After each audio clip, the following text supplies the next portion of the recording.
आइए बच्चों पढ़ते हैं पानी। सही बच्चों को नमस्कार। आइए हम पढ़ते हैं पानी की कहानी। रामचंद्र तिवारी इस पाठ के लेखक हैं। ये देखिए पाठ 16 है। इसको किस तरह से पानी का रूप होता है और किस तरह से संरचना होती है।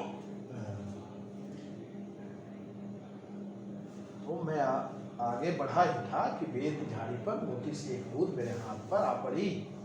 मेरे आश्चर्य का ठिकाना न रहा जब मैंने देखा कि ओस की बूंद मेरी कलाई पर है तो एक मधुर ध्वनि जैसी आवाज उत्पन्न हुई। इसे कहते हैं संगीत कह सकते हैं।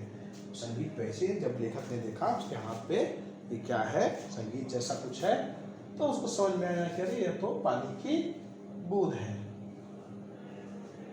यह पानी की बूंद है। जो पानी की बूंद थी वह दिखा दी, उसकी ध्वनि आया, उसके संगीत आया और पानी ने अपनी कहानी बतानी शुरू की कि पानी पहले कैसे जमीन के अंदर थी। इस जमीन के अंदर से बेर की जड़ ने उसे खींच लिया और इस तरह से वह उसके अंदर आ गई और फिर अंदर से होते हुए वो भाप बन के ऊपर करे। सुरीली आवाज मैंने सुना, सुनो सुनो मैं चुप था, फिर आवाज आई सुनो सुनो अब मुझसे रहा न गया। जो लेखक है या जो आपके जैसा बच्चा है उससे रहा नहीं गया। उसने पानी की आवाज सुनी और वह क्या की, वो आ गए निकलो कहो। ओस की बूंद वालों प्रसन्नता से बोली मैं ओस हूँ, खुश हो गई। जानता हूँ मैंने कहा। फिर उसने कहा कि लोग मुझे पानी कहते हैं या जल कहते हैं। मैं बेर के पेड़ से आई हूँ। बेर का पेड़, ये जो पेड़ दिख रहा है ये बेर का पेड़ है। बेर का पेड़ आप जानते हैं, गाँव में बैर बोलते हैं उसको। जिसको इस समय फलता है और बड़ा ही स्वादिष्ट होता है, आप लोग खाते होंगे। तो वही बता रहे कि मैं बेर के पेड़ से आई हूँ। और लेखक को लगा तो झूठ बोल रही है, बेर के पेड़ कहाँ से आई, भूत फिर ली। मानो मेरा विश्वास है, उसको दुख हुआ। भूत को लगा कि अरे ये तो हमारे ऊपर भरोसा ही नहीं कर रहा है। उसको लग रहा है कि मैं तो यहाँ जा ही नहीं सकती। उसने कहा सुनो, मैं पेड़ के पास की भूमि में बहुत दिनों तक इधर उधर घूम रही थी। भूत बताती है मैं घूम रही थी और घूमते घूमते क्या हुआ, फिर मैं जड़ के पास आई और जड़ ने मुझे क्या किया, पकड़ लिया, फट से पकड़ लिया और मुझे यहाँ। वे रोए बड़े निर्दयी हैं, उनकी बड़ी जड़ें, छोटी जड़ें और जड़ों के रोए हैं। वे बड़े निर्दयी, असंख्य जलकणों को, पेड़ आप जानते हैं बिना पानी के पेड़ नहीं होते। वो क्या करते हैं, जमीन से पानी खींचते हैं। बहुत बार क्या होता है, पानी नहीं होने पे छोटे पौधे जो लगाते हैं जिनकी जड़ें ऊपर रहती है, हम लोग क्या करते हैं, पानी देते हैं ताकि उनका जीवन चल सके। आप लोग जानते हैं कि भोजन तो बना लेते हैं अपने आप, लेकिन भोजन जन्म बनाने के लिए सूरज की रोशनी और पानी, खनिज लवण ये सब चाहता है, जो कि वह बाकी जो सामान है वो धरती के अंदर से, धरती माता से वो लेते हैं। फिर वो पेड़ तैयार होते हैं। और जानते हैं जब पेड़ तैयार हो जाते हैं तो आप हमारे आपके काम आते हैं। बहुत से पेड़ लकड़ियों के काम आते हैं, बहुत से भोजन के काम आते हैं, दूसरे काम आते हैं। तो करें क्या कि इनके शरीर में क्या था, अपने खनिज बुलाकर आनंद ले रही थी। दुर्भाग्यवश एक रोए ने उसे खींच लिया और एक कोठरी में बंद कर दी। कोठरी का जो पेड़ के अंदर नलियाँ होती हैं और इन नलियों में वो चली गई और नलियों में गई तो पीछे पीछे दूसरे जलकर भी आ गए जिनको वह खींच रहा था। कौन खींच रहा था, पेड़।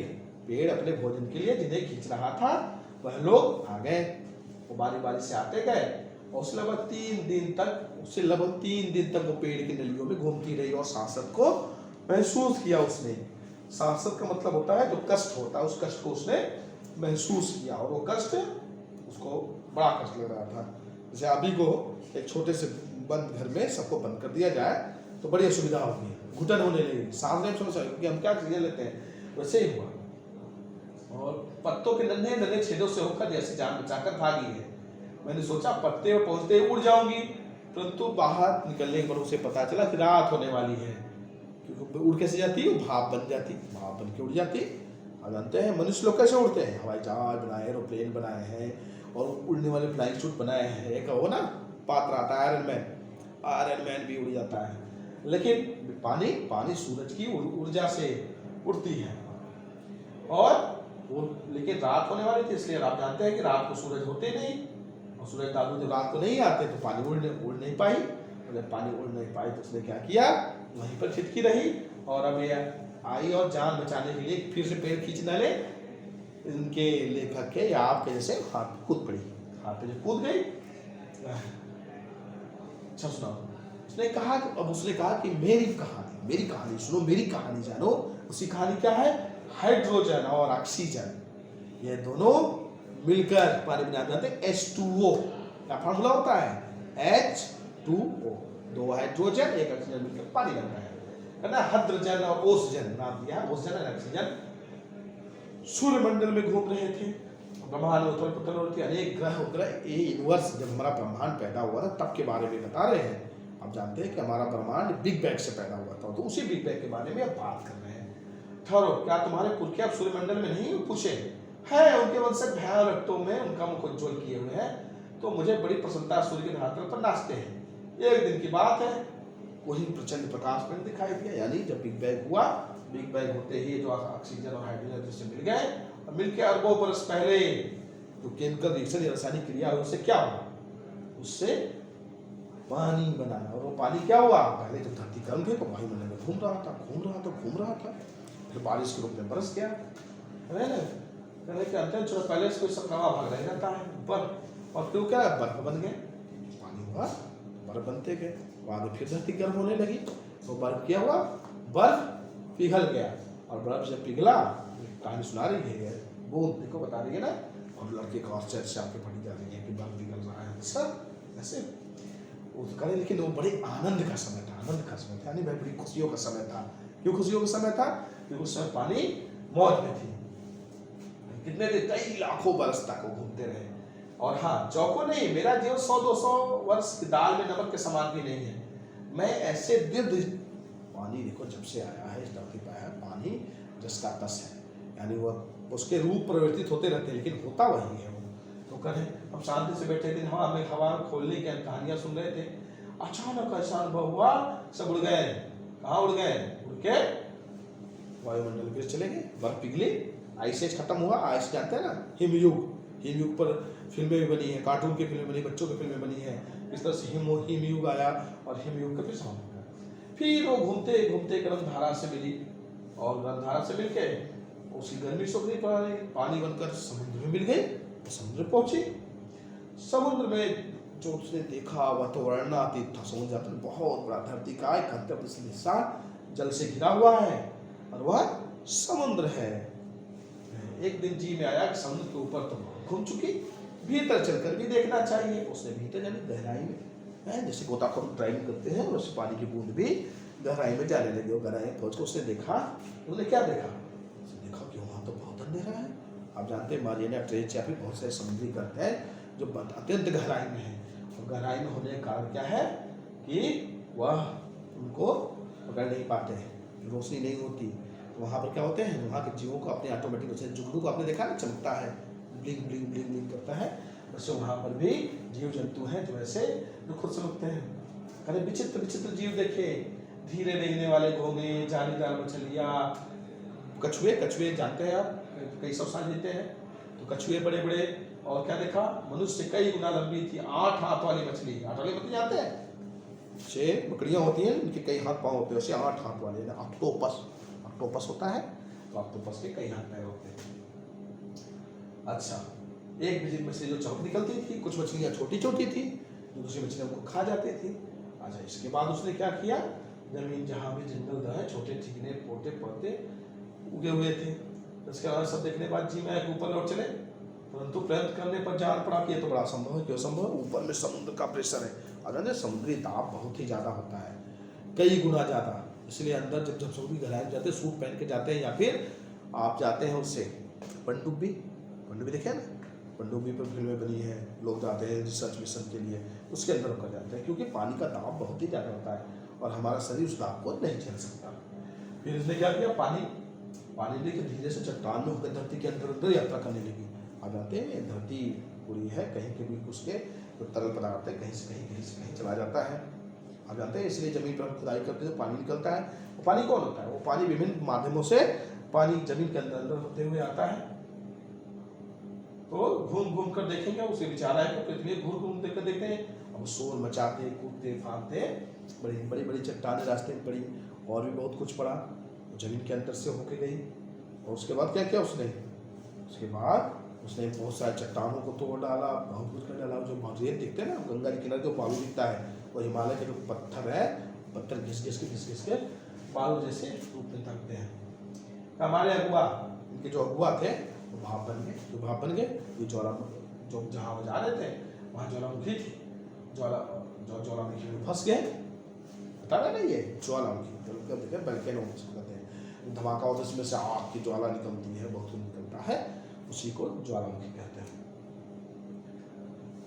एक भाप का बड़ा दल मिला, रचकर आपस में मिले और आगे बढ़े। पुरानी सहेली आंधी के भी हमें यहाँ दर्शन हुए, वह हमें पीठ पर लादे, कभी इधर जाती कभी उधर जाती। जब ये धमाके के साथ ऊपर उड़ गए आसमान में तो वहाँ हवा मिल गई, हवा इस पानी को लेकर जाने लगी। उसके बाद क्या हुआ, बारिश के पहाड़ पर गिरी बारिश के रूप में, और मैली कुचैली हो एक और बह चली। पहाड़ के पत्थरों को मैंने बताया टूट कर खंड हो गए। तुम जो इतनी रेत देखते हो, पानी को दे बता रही, तुम इतनी रेत जो देखते हो ना, ये रेत कहाँ से आती है, हमारे द्वारा तोड़ने से आती है।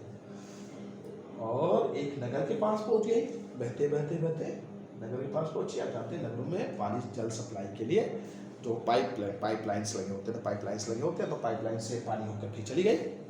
पाइपलाइन ने खींच लिया इसको बड़े से नाइन ने, उसमें जाते यात्रा करते उसमें दौड़ती रही, घूमती रही, और अचानक से क्या हुआ कि एक जगह से पाइपलाइन टूटी पड़ी थी। उस टूटी हुई पाइपलाइन से वह बाहर निकल आई। बाहर निकलने के बाद क्या हुआ, वो तुरंत वो घूमने लगी, पृथ्वी में समा गई, अंदर ही घूमते हुए कहाँ पहुंची, जिस पेड़ के जड़ों ने खींच दिया था उस पेड़ के पास। और तब तक सूरज, ये कहानी सुना रही थी, तब तक सूरज निकल आया था, और सूरज निकला कि अब मैं तुम्हारे पास भी नहीं रहूंगी, अब मैं फिर उड़ जा रही हूँ। देखो पूरी कहानी उसने बताया कैसे ब्रह्मांड बना, तो जल बना, फिर जल कैसे रूप में, ठोस रूप में बना, ठोस रूप से भाप में बना, भाप में बन के फिर उड़ा, फिर बना। ऐसे धरती की जो जीवन सच्चा जानते हैं, हमारे सोलर सिस्टम में जीवन से धरती पर है। धरती पर जीवन होने का कारण क्या है, यही पानी। अगर पानी न होता तो धरती पर भी जीवन न होता, दूसरे ग्रहों पर भी जीवन हो सकता है अगर पानी उपलब्ध हो। अब आ जाते हैं पानी कहती है बच्चों से प्रश्न उत्तर बताओ, क्वेश्चन आंसर। तो क्वेश्चन आंसर कैसे है, लेखक को ओस की बूंद कहाँ मिली, तो उत्तर होगा कि लेखक को ओस की बूंद बेर के पेड़ के पास मिली। दूसरा, ओस की बूंद क्रोध और घृणा से क्यों कांप उठी, ओस की बूंद क्रोध और घृणा से क्यों कांपी, उसने देखा ये जो बड़े बड़े पेड़ हैं ये इनके साथियों को पी जाते हैं। हाइड्रोजन और ऑक्सीजन को पानी में अपना पूर्वज क्यों कहा, क्योंकि जो पानी की उत्पत्ति हुई लाखों अरबों साल पहले वह हाइड्रोजन और ऑक्सीजन से मिलने शुरू हुई है। पानी कहानी का द्वारा पानी जल जीवन यात्रा का वर्णन अपने से तुम लिखिए, ये काम आप अपने से करिएगा। अपने से लिखिएगा कि पानी की जो साइकिल है, जो वाटर चक्र है, जल चक्र जो है, अपने से आप लिखिएगा। कहानी के अंत और आरंभ में सब पढ़ कर देखिए, बताइए कि ये भी आपको खुद करना है। जैसे ये पाठ से आगे ये काम आपको खुद करने होते हैं, मानव कल्पना ये खुद काम करने होते हैं। भाषा की बात, इसमें संज्ञा को छोड़ना है, खोजना है, संज्ञा खोज के भी वो काम आपको खुद करना है। अलग अलग भेद उसके लिखने हैं। अब देखिए शब्दार्थ है, शासक कठिनाई में पढ़ना, वरना इसका वर्णन न किया जा सके। देखिए हम पृथ्वी की संतान, ये जो है आगे को बढ़ने के लिए है। इस पर मैं आप लोगों को एक अलग से वीडियो बनाऊंगा और उसको फिर बना के भेजूंगा। इससे भी वैसे मैं कोशिश कर रहा हूँ कि आप सबके लिए इसी तरह पाठ सामग्री अच्छे से अच्छे वीडियो के माध्यम से काफ़ी सजीव प्रस्तुत की जा सके, ताकि आपके पढ़ने में कोई असुविधा न करे। और इस अलग अलग पाठ के वीडियो को पाने के लिए आपको ये जो चैनल है, चैनल सब्सक्राइब करने से ऐसा दिखता है, चैनल पर सब्सक्राइब बटन दिखता है, उसको जाके आपको दबाना है। वहाँ पर एक घंटी भी दिखती है नोटिफिकेशन की, उसको भी दबाना है, जिससे आपको जब भी वीडियो मैं अपलोड करूँगा नोटिफिकेशन मिल जाएगा। जब तक आप नहीं आते, फिर आने के बाद तो हमारी क्लास में ऑफलाइन पढ़ाई होगी। धन्यवाद, सभी का दिन मंगलमय।